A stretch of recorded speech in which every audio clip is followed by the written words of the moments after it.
50 years ago, I was a victim of domestic violence. He put me over a stack of boxes one time and dislocated my elbow and my shoulder.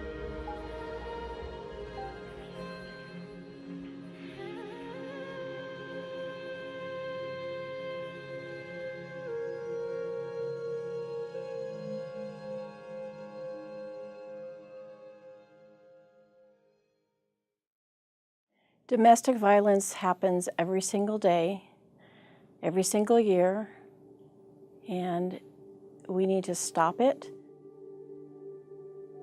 You know, domestic violence is unlike a lot of other serious crimes where it can impact generations. It doesn't have just an effect on the victim and their family, but it has a ripple effect on the entire community. Many people think it's a small situation.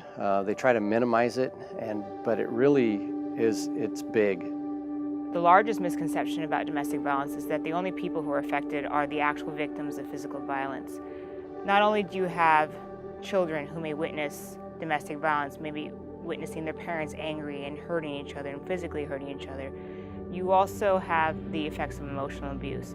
Probation has the advantage of spending a lot of time with these people, and we get to dig into the impacts and see that they go much farther than the initial crime. I think one of the biggest contributing factors is that it passes from generation to generation, and that children that are witnesses to domestic violence or victims themselves of domestic violence grow up learning that that's a normal, okay way to live.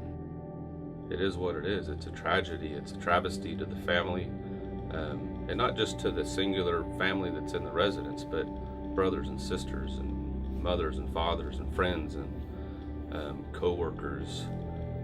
It's happening, and the more we act like it's not, it's just going to continue. It could be happening in their neighbors' houses in the neighborhood. It could be happening to members of their own family, their mothers, their sons, daughters, and they'll never be aware of it. We have between 40 and 50 domestic violence cases a year that are reported to us. And that's a lot of cases, particularly in a smaller community. The thing that I remember the most was my oldest sister was actually a victim of domestic abuse, and it took her many years to actually get out of that abusive relationship. And that was prior to my law enforcement career. And looking back on it, you know, you want to notice those red flag, signs that are there. That with the training that I have formally now, I wish I would have had that going back to my childhood. We understand that a lot of people don't call.